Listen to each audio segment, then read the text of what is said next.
Creative कुकिंगमध्ये तुमच्या सर्वांचं मनपूर्वक स्वागत। आज आपण नवरात्री स्पेशल बिना साबुदाणा भिजवता एक टेस्टी आणि चविष्ट रेसिपी बनवणार आहोत। कारण नवरात्रीमध्ये आपल्याला काहीच करण्याची इच्छा नसते, पण पोट तर भूक मागतं, सो जेवण मागतं। चला तर मग आजच्या रेसिपीला सुरुवात करूया।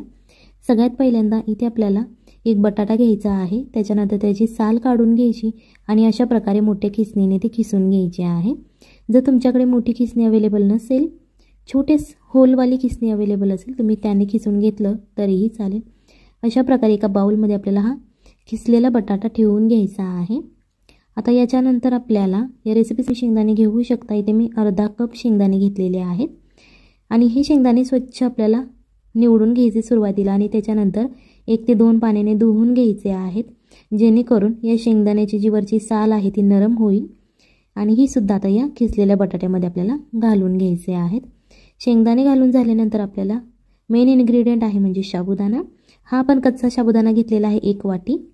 तुमच्याकडे जो साबुदाणा अवेलेबल असेल, छोट्या साईजचा किंवा अशा मोठ्या साईजचा साबुदाणा अवेलेबल असेल, तुम्ही तो घेऊ शकता आणि तोही साबुदाणा आपल्याला या बटाट्यावरतीच घालून घ्यायचा आहे। साबुदाणा घेतलेला आहे कच्चा साबुदाणा। याच्यानंतर आपल्याला इथे हा एक मी मोठा कप कोमट पाणी घेतलेला आहे। जर तुमच्याकडे असा मोठा कप नसेल, छोटा कप असेल, तर तुम्ही तिथे 2 छोटे कप पाणी घेऊ शकता। पण लक्षात ठेवा की इथे आपल्याला कोमट पाणी घ्यायचं आहे, थंड पाणी वापरायचं नाही, कारण इथे आपण कच्चा साबुदाणा वापरलेला आहे। सो झटपट रेसिपी करण्यासाठी आज आपण इथे कोमट पाणी वापरत आहोत। पाणी ओतल्यानंतर आपल्याला हे छान असं सगळं मिक्स करायचं आहे, जेणेकरून ते पाण्याखाली बुडलं जाईल। अशा प्रकारे हे आपल्याला आता भिजवून ठेवू शकता। जास्त वेळ असेल तुमच्याकडे तर 20 मिनिटे भिजवलं तरीही चालेल। इथे एक आपल्याला मिक्सरचं भांडं घ्यायचं आहे आणि याच्यामध्ये आता 1 ते अर्धा चमचा आपण जिरे घालून घ्यायचे आहेत। याच्यानंतर आपल्याला तिखटपणा येण्यासाठी इथे 3 ते 4 हिरव्या मिरच्यांचा तुम्ही वापर करू शकता। जर तुम्हाला आवडत असतील जास्त तिखट तर तुम्ही मिरचीचं प्रमाण वाढवलं तरीही चालेल आणि जर ही रेसिपी तुम्ही तुमच्या लहान मुलांसाठी बनवत असाल तर मिरची नाही घातली तरीही चालेल। याच्यानंतर इथे आपल्याला 2 आल्याचे तुकडे घ्यायचे आहेत।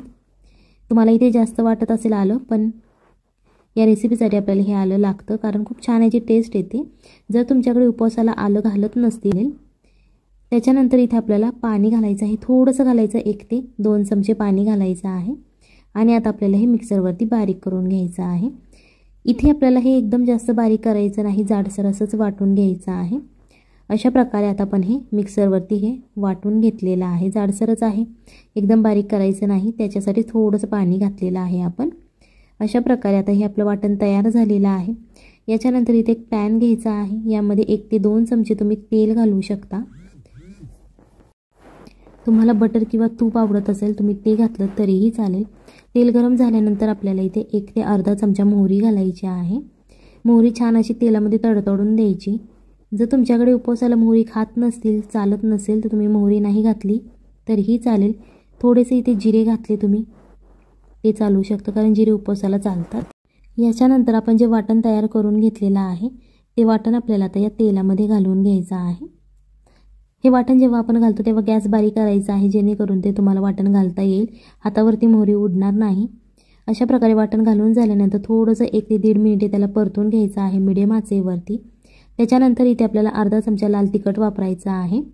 हे मी फक्त रेड चिली पावडर घेतलेली आहे, मिरची पावडर। इथे गरम मसाला वापरायचा नाही, कारण उपवासाला चालत नाही। याच्यानंतर आपल्याला 1 चमचा सफेद तीळ घालायचे आहेत। इथे तुम्ही पॉलिश किंवा बिना पॉलिशचे तीळ वापरले तरीही चालतील।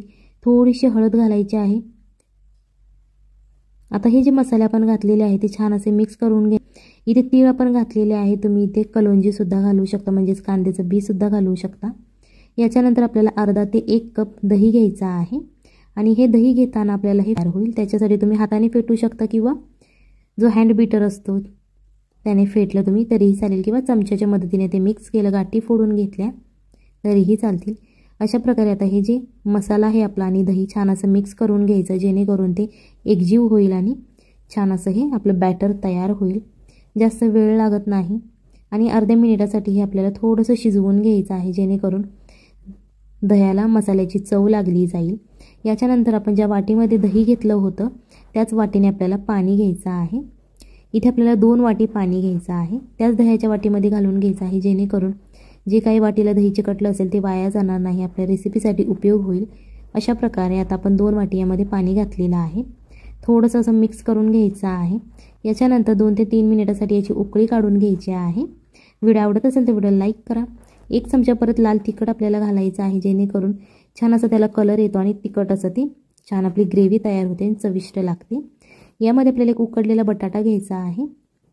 इथे आपल्याला कच्चा बटाटा वापरायचा नाही, उकडवून घ्यायचा आहे, जेणेकरून झटपट आपली रेसिपी तयार होते आणि जास्त वेळ लागत नाही. चाकूच्या मदतीने आपल्याला याचे छोटे छोटे काप करून घ्यायचे आहेत आणि यामध्ये सोडून घ्यायचे आहेत. जर तुमच्याकडे जास्त वेळच नसेल तर तुम्ही हाताने हे बटाटे फोडून घेतले तरीही चालतील.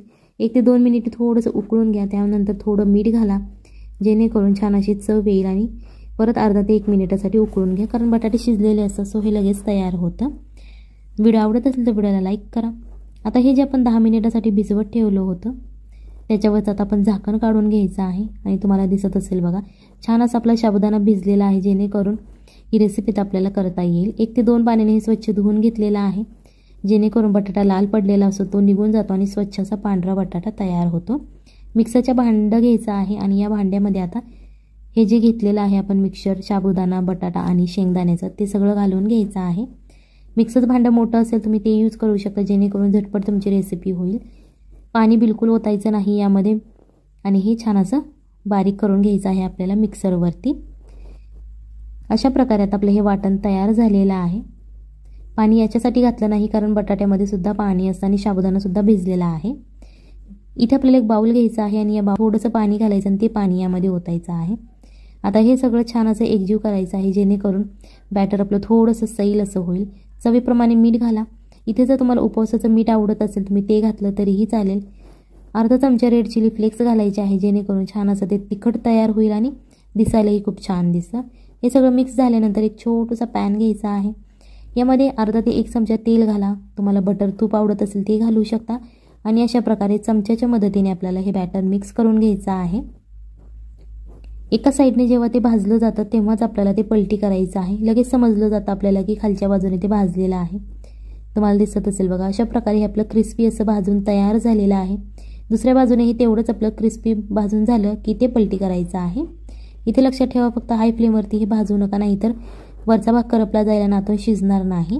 मीडियम आचेवरती हे तुम्ही असं चमच्याने दाबत दाबत भाजून घेऊ शकता. ही रेसिपी नक्की घरी ट्राय करा, आपल्या फॅमिली लाईक करा, जेणेकरून येणाऱ्या नवनवीन व्हिडिओचे अपडेट तुम्हाला लगेच मिळतील. चला तर मग भेटूयात पुढच्या रेसिपीमध्ये.